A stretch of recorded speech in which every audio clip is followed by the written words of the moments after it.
जय हिंद दोस्तों। आज हम नर्सिंग केयर प्लान लेकर आए हैं। रूमेटिक हार्ट डिजीज, जो रूमेटिक हार्ट डिजीज है उस पर हम नर्सिंग केयर प्लान जानेंगे कि रूमेटिक हार्ट डिजीज पर नर्सिंग केयर प्लान कैसे बनता है।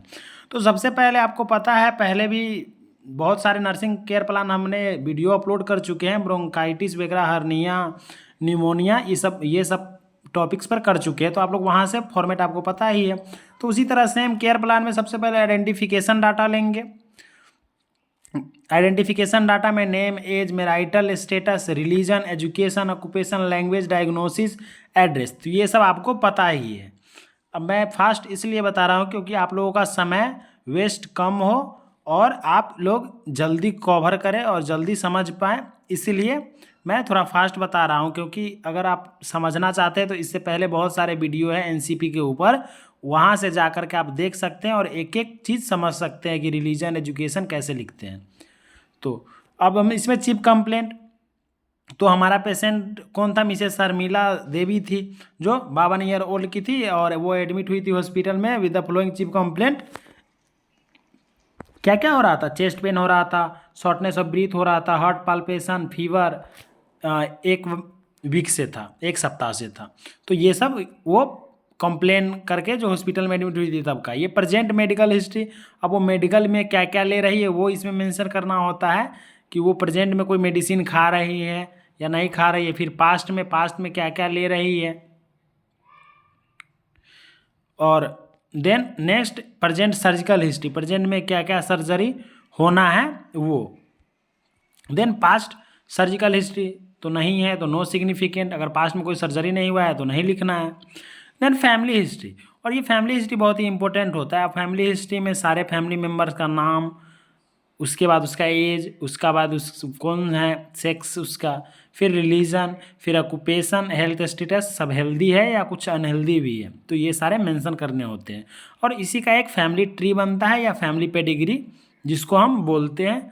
ये स्क्वायर वाले बॉक्स को मेल और जो राउंड वाला सर्कल है वो फीमेल है और जो जिसमें कलर है वो patients. Then socio economic status किसका? उसी पेशेंट का। क्या क्या है? हाउसिंग कैसा है, इलेक्ट्रिसिटी कैसा है, ड्रिंकिंग वाटर कैसा है, वेंटिलेशन कैसा है। फिर फिजिकल एग्जामिनेशन, पूरा हेड टू टो एग्जामिनेशन करेंगे। वही में जनरल अपीयरेंस में level of consciousness, skin colour आ जाएगा, बॉडी बिल्ड, वेट, ये सारे कुछ आएंगे। फिर हेड में भी सेम उसी तरह का, जैसे हम लोग इससे पहले भी करते थे, सेम उसी तरह से स्कार्फ वगैरह चेक करेंगे, सरकमफ्रेंस, एनी इंजूरी, शेप। फिर देन हेयर कैसा है। फिर माउथ में जो भी होते हैं, ब्रीथ, टिथ, टंग, लिप्स, सब देखेंगे। फिर फेस, आइज वगैरह कैसा है, ईयर डिस्चार्ज है या क्या है। फिर नेक, गर्दन का मूवमेंट हो रहा है कि नहीं। देन ये सब। फिर चेस्ट में सेम वही, चेस्ट पेन है कि नहीं, पल्स कैसा है, रिदम उसका कैसा है, ये सब चेक करेंगे। फिर एब्डोमेन में इंस्पेक्शन, स्कल्टेशन, पाल्पेशन और परकशन, ये फिजिकल एग्जामिनेशन का मोस्ट 4 इंपॉर्टेंट मेथड है, टाइप्स है, तो ये अप्लाई करेंगे। फिर इन्वेस्टिगेशन करेंगे। क्या क्या? जो हीमोग्लोबिन है, टीएलसी है, टोटल ल्यूकोसाइट काउंट है, प्लेटलेट है, एसजीपी है, ईसीजी है, एक्सरे है, ये सब। एसजीपीटी है वो, सॉरी, टिक कर लीजिएगा आप लोग।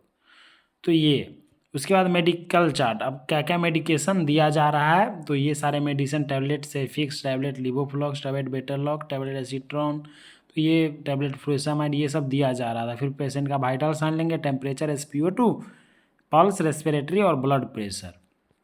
देन नर्सिंग डायग्नोसिस, यही तो मोस्ट इंपॉर्टेंट होता है। देखिए इसमें एक नर्सिंग डायग्नोसिस है, इनफेक्टिव ब्रीथिंग पैटर्न, जो उसका ब्रीथिंग पैटर्न क्या है, इनफेक्टिव है, रिलेटेड टू हाइपोक्सिया, वो हाइपोक्सिया यानी ऑक्सीजन प्रॉपर नहीं है, as evidence by patient increase respiratory rate, क्योंकि ऑक्सीजन की कमी है इसलिए रेस्पिरेटरी रेट उसका बढ़ा हुआ है।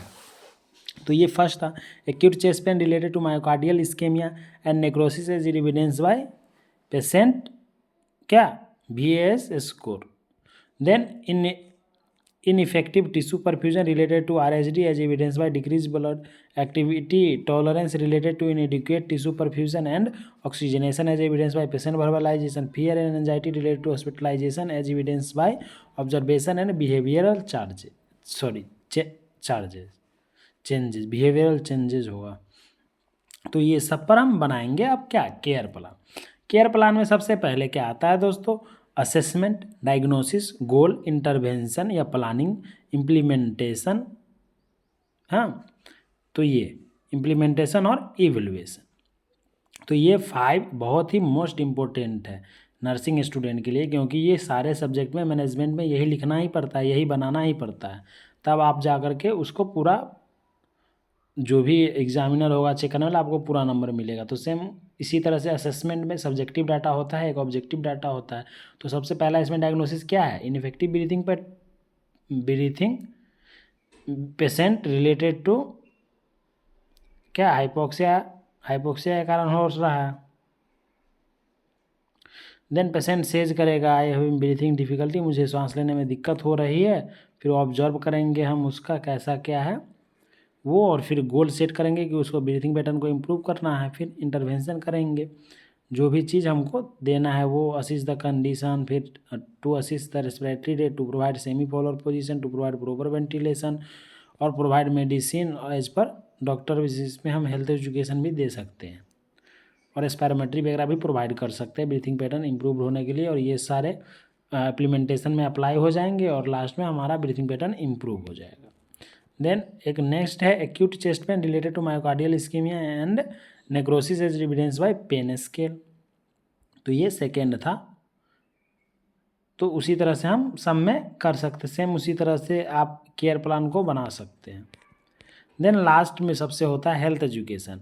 अब health education, educate the patient to maintain personal hygiene, educate the patient to maintain environmental hygiene, wear clean clothes, educate the patient to take healthy and balanced diet and take minimal fruits and vegetables, to take high fiber diet to avoid constipation, educate the patient to take proper timely medication and proper dose, educate the patient to perform activity ranges of motion exercise to provide psychological and social support।